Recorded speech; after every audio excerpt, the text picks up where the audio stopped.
Kommen wir mal zur Auslosung. Ja, also Gorgos, so richtig die Nachricht habe ich nicht ganz kapiert. Beim letzten Mal sollte ich ihn nicht mehr dran nehmen, weil er hat zweimal gewonnen bei 10 Euro Giveaway.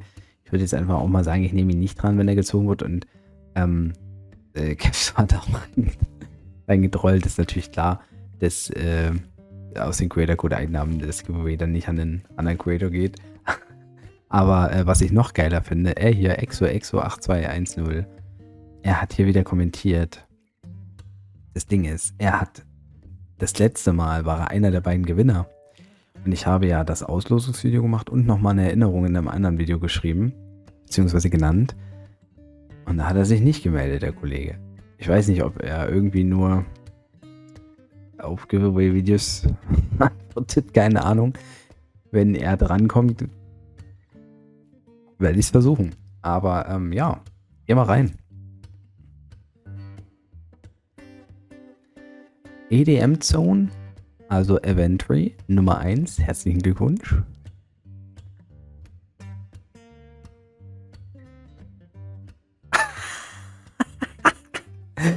Okay, Glückwunsch. Glaubst du, dass du gezogen werden würdest?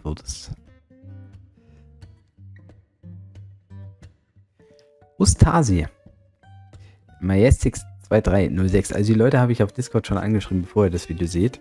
Zumindest was die Giveaways betrifft. Was anderes folgt ja noch. Aber das wahrscheinlich dann erst in der ersten Januarwoche. Alrighty then, Leute. Und damit ein herzliches Willkommen.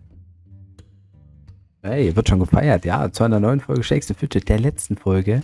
Zumindest in diesem Jahr. Wir verabschieden 2023 und wir verabschieden auch einen meiner aktiven Chars. Und ich werde euch auch erklären, warum das so ist. Vorher aber ein kleines persönliches Recap. Wir hatten ja einen Stammtisch, da habe ich schon viel über das Game auch gesprochen. Also für mich ist Shakes the Fidget 23 sehr, sehr positiv abgelaufen, zumindest was das Gameplay technisch betrifft. Negative Erfahrungen hatte ich mit einigen Gilden gemacht. Ich will jetzt nicht sagen, dass das speziell daran lag, aber es waren halt so in dem Bereich polnische, tschechische Gilden, wo ich mitunter zum Serverstart mich reingenommen habe. Habe ich schlechte Erfahrungen gemacht. Das war auf Servern, in den ersten EU-Servern zum Beispiel der Fall.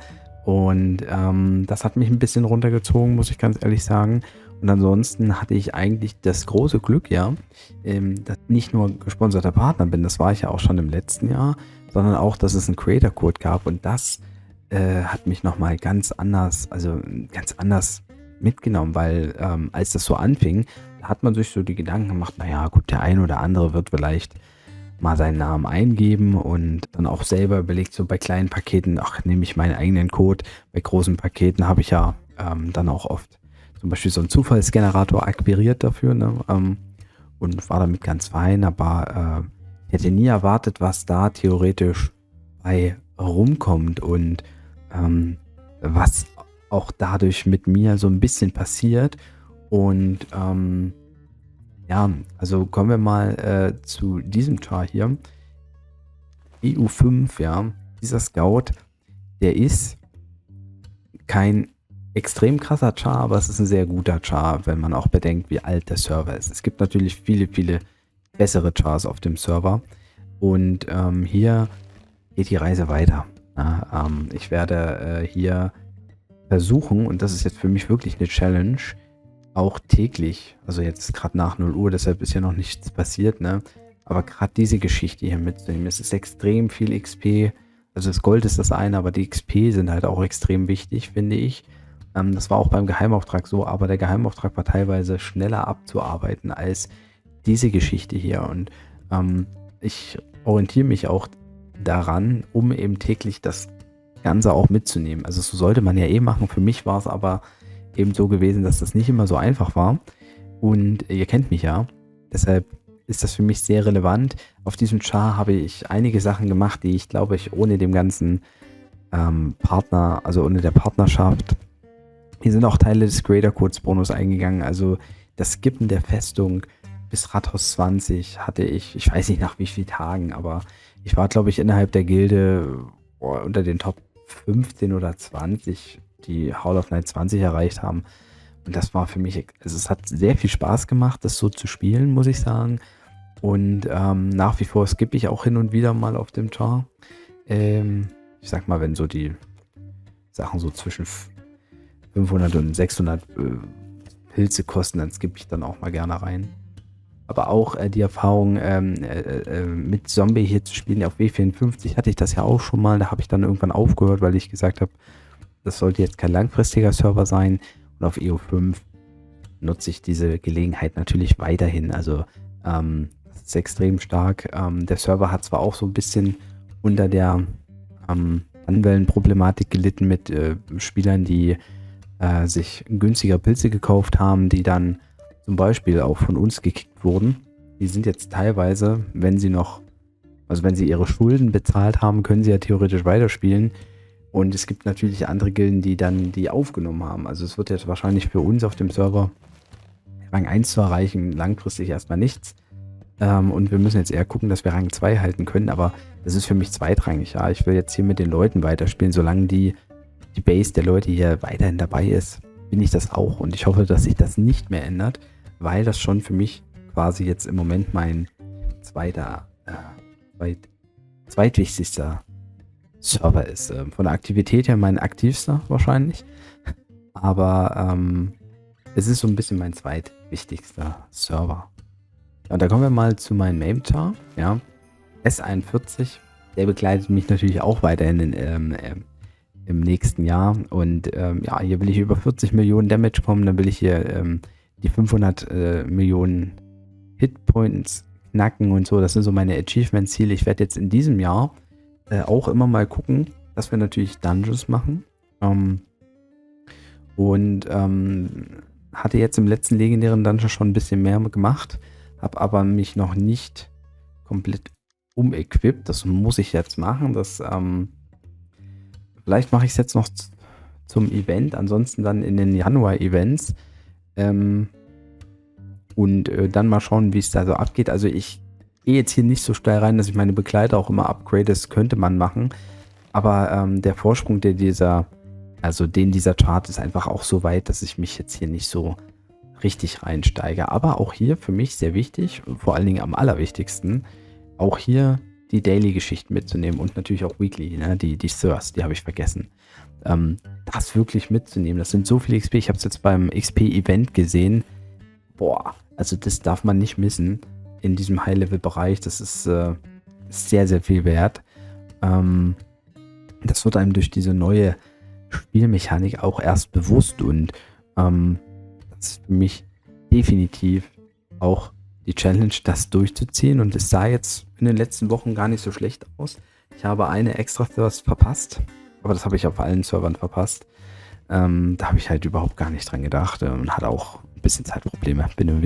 Sind so diese Tage, wo du dann eher einschläfst und dann am nächsten Tag lange unterwegs bist und dann auch vergisst wieder reinzugucken und irgendwann fehlt dann 23:59 die Zeit, das alles nachzuholen. Das war so ein bisschen doof gewesen, aber dieser Char hier, der wird der erste sein, der halt das richtige Endgame erreicht, und wenn dann vielleicht auch Content-Upgrades kommen für höhere Level-Chars, mit dem ich dann diese Sachen auch ausprobiere, und da muss ich auch noch viel machen. Also ich muss hier echt gucken, ich habe jetzt nicht geschaut, wie viele Level habe ich dieses Jahr gemacht. Der Char ist jetzt 3,5 Jahre alt, grob, also ein bisschen mehr als 3,5 Jahre, und ich bin da mega zufrieden. Es gibt halt einen Assassin, der besser spielt, aber ich habe hier natürlich auch im Laufe des Jahres zum Beispiel einen Urlaub lang, 10 Tage lang komplett auch gar nicht gesittet. Ich habe hin und wieder versucht, ein paar Klicks zu machen im Urlaub, aber das hat auch nicht so gut funktioniert, und hier werde ich mir für nächstes Jahr wahrscheinlich dann doch wieder Sitter holen müssen oder Sitter anfragen müssen.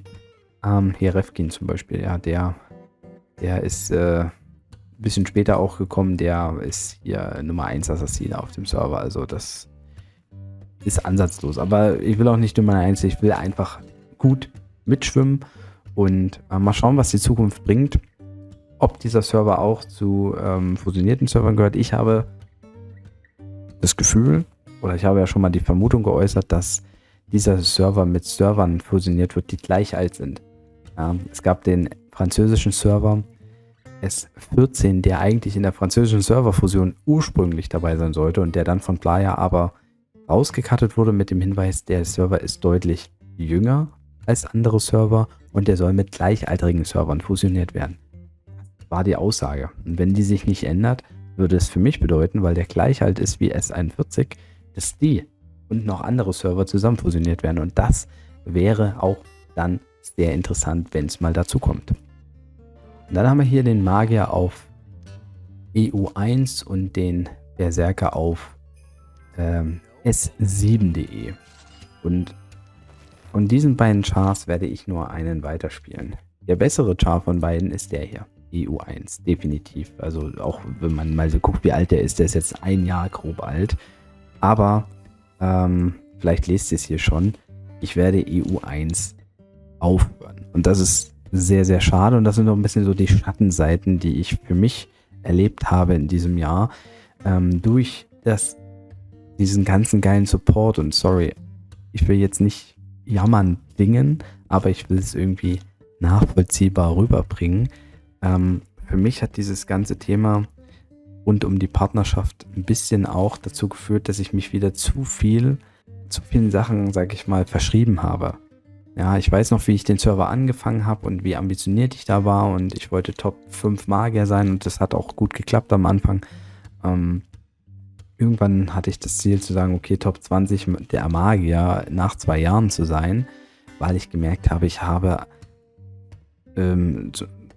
mich für EU4 habe ich länger gespielt, als ich wollte. Ich habe EU5, das Projekt mit Zombie mitgemacht, mit dem Wissen, dass das sehr kostenspielig wird, aber da kam halt auch so ein bisschen gleichzeitig die Creator-Code-Geschichte mit rein und da habe ich gemerkt, okay, ein Teil kann ich da halt auch reinbuttern, was ich vorher nicht gebuttert hätte und dadurch ging auch wieder mehr Zeit verloren und dann hat dieser Chart gleichzeitig, weil er halt auch in den Levelbereich kam, wo man halt wirklich nur noch dieses Daily Business macht, hat er an Effektivität verloren.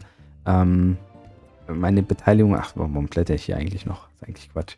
Meine Beteiligung an den Kämpfen war dann nicht mehr so gut. Ich habe auch beim Elevator habe ich es immer relativ gut probiert, aber beim Legendary Dungeon habe ich teilweise gar nicht gespielt. Beim letzten habe ich es gemacht und das Problem, was ich halt auf diesem Char habe, obwohl das ein geiler Server ist, EU1 ist es eine geile Community mit Everlight, Everpeace, Everlast, mit den 3 Gilden und so weiter und so fort. Es ist hier für mich kein großes Ganzes als Ziel, bis auf diese Community, das war so immer so mein Steckenpferd. Aber mittlerweile ist für mich schwerwiegender, dass dieser Char, wenn ich den jetzt mal mit EU5 vergleiche, rein von den Werten her nicht mehr viel besser ist. Also EU5 wird, wenn ich das so weiterspiele wie jetzt, im Laufe dieses Jahres wird der Char auf EU5 stärker sein als auf EU1. Ja, er ist in einigen Bereichen in der Festung jetzt schon stärker. Ja, die Mine ist auf EU5 schon höher. Die Treasury habe ich hier auf 25. Die geht jetzt bald auf 25 auf dem anderen Server. Ich habe ja schon wieder auch zum Beispiel hier was drin. Das habe ich schon gar nicht gesehen. Für mich ist es gefühlt, ich sehe diese beiden Chars und ich habe ja auch zum Beispiel oft das Dämonenportal gar nicht gemacht. Ich bin mit dem Dämonenportal auf EU5 weiter als hier, einfach nur, weil ich hier häufig gar nicht gedrückt habe. Und mich hatte auch der Magier bei den Gildenfights, als ich noch aktiver war, also ich glaube, das war sogar noch vor EU5, hat mich der Magier in den Gildenkämpfen auch irgendwie geärgert. Also ich habe das anders in Erinnerung früher, durch diese vielen verschiedenen Klassen, habe ich irgendwie das Gefühl gehabt, der Magier ist doch nicht mehr so geil, wie ich ihn früher fand. Ich habe ihn ja früher auch gespielt. Und ja, das Ganze hat halt dann auch zur Ineffizienz geführt. Und ich bin ja eh nicht der beste Spieler, das weiß ich. Aber mittlerweile sehe ich halt den Unterschied so krass mit EU5, dass mich das halt so stark demotiviert, dass ich sage, okay, das, was mir dieser Server hier eigentlich bringt und was mich immer dran festgehalten hat, das reicht mir leider nicht mehr aus. Und dazu kommt auch, und jetzt komplettieren wir mal die Sache, auf S7, den ich eigentlich schon fast abgeschrieben habe, kommt jetzt halt wieder eine neue Story. Auf S7 wird Anfang Januar fusioniert. Und die Elevators haben sich ja schon quasi gesplittet. Kurz Army ist die Gilde, die hier auf dem Server weiter gespielt hat. Und hier werden sich Konstellationen vielleicht nach der Fusion ergeben, die interessant sind. Und ich habe hier keinen guten Char. Der Char ist jetzt nicht mega krass stark, das weiß ich. Und ich werde jetzt auch nicht viel krass reinbuttern. Das war nice, das war wichtig. Ja, auch hier sieht man, dass das Dämonenportal noch nicht mal fertig ist. Das ist nicht so geil. Und das werde ich aber halt ändern. Hier möchte ich auch wenigstens einen quasi Eco Reinhard Aluchar, der aber auch ein bisschen daily aktiver ist als früher, spielen. Und das heißt, die Zeit, die ich für EO1 geopfert hätten haben müssen, kann ich halt in S7 eher investieren. Und das ist für mich im Moment ein interessanteres Ziel als eben die ganze Situation rund um EO1, weil hier habe ich von Anfang an nicht so drauf geachtet, wie stark der Char im Einzelnen ist. Und wenn hier mal was flöten geht, okay, aber ich muss den Char hier nicht auf Biegen und Brechen gut halten. Ich muss mich hier nicht vergleichen. Auf EO1 war ich von vornherein dabei und war ambitioniert und musste schon die Enttäuschung in Kauf nehmen, dass ich es nicht durchgehalten habe durch diese ganzen anderen Themen, die ich erwähnt habe. Und das ist hier auch anders. Hier bin ich ein bisschen, sag ich mal, entspannter, schon immer. Und hier werde ich aber eben ein bisschen anziehen müssen, zumindest mit den Daily-Geschichten, denn ich werde ja auf einem fusionierten Server nicht unbedingt attraktiver mit meinem Char. Da gibt es mehr Konkurrenz und ich will ja dann mit den Leuten, mit den guten Leuten hier, die hier weiterhin aktiv spielen, da nehme ich jetzt vor allem die von Elevators gekommen sind, Well Nightstar, Dreamscape und so, will ich ja, wenn es geht, auch dann weiterspielen, weil man ja von Anfang an auf dem Server dabei war und da muss ich mich ein bisschen, da muss ich mir zumindest zeigen, okay, hier, das macht halt Sinn, ne? Ich muss halt auch einen gewissen Wert mitbringen und ich weiß nicht, wie das Ganze ablaufen wird im nächsten Jahr, aber Stand jetzt hat das eben, ich habe die Gewichtung auf der einen Seite und auf der anderen Seite und hat eben zu der Entscheidung geführt, dass EU1 für mich dadurch jetzt erstmal ausfällt. Ich hoffe nicht, dass ich mich ärgere. Es ist der erste EU-Server. Das ist ein Argument.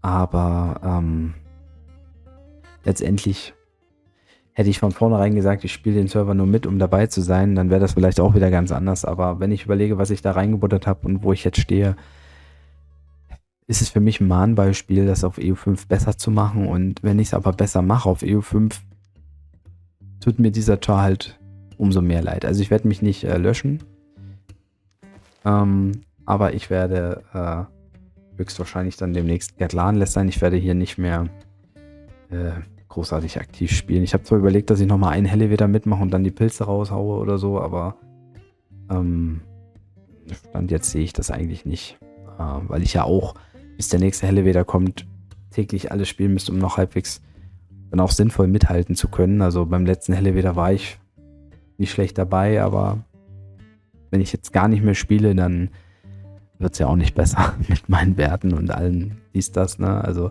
im Verhältnis vielleicht zu anderen Spielern, die da mehr durchziehen und ja, genau. Also, ich entschuldige mich bei allen, die da jetzt vielleicht enttäuscht sind. Ich muss ehrlich mit mir selber sein. Wie gesagt, ich glaube, unter anderen Umständen, ich hätte damals einfach sagen müssen, ich ziehe EU1 durch und mache die anderen Server. Also klar, neue Server als Partner fängst du halt an und machst da mit und bis zu einem gewissen Grad geht das auch. Aber EU5 hat sich dann jetzt leider dann doch kristallisiert, dass EU1 für mich da keinen Zweck ergibt. Wahrscheinlich kann ich sowieso nur innerhalb eines Jahres einen Char anfangen. Ich habe auch dieses Jahr noch was anderes geplant. Das kommt auch noch dazu und spätestens dann hätte ich auf EU1 wahrscheinlich die Reißleine ziehen müssen. Aber das ist nicht der einzige Server, wo ich ja aktiv aufhöre. Ich habe einige Server ja angefangen und aufgehört, aber da habe ich von vornherein gesagt, Leute, ich spiele nicht Long-Term. Ja. Das heißt, ohne Schmerzen.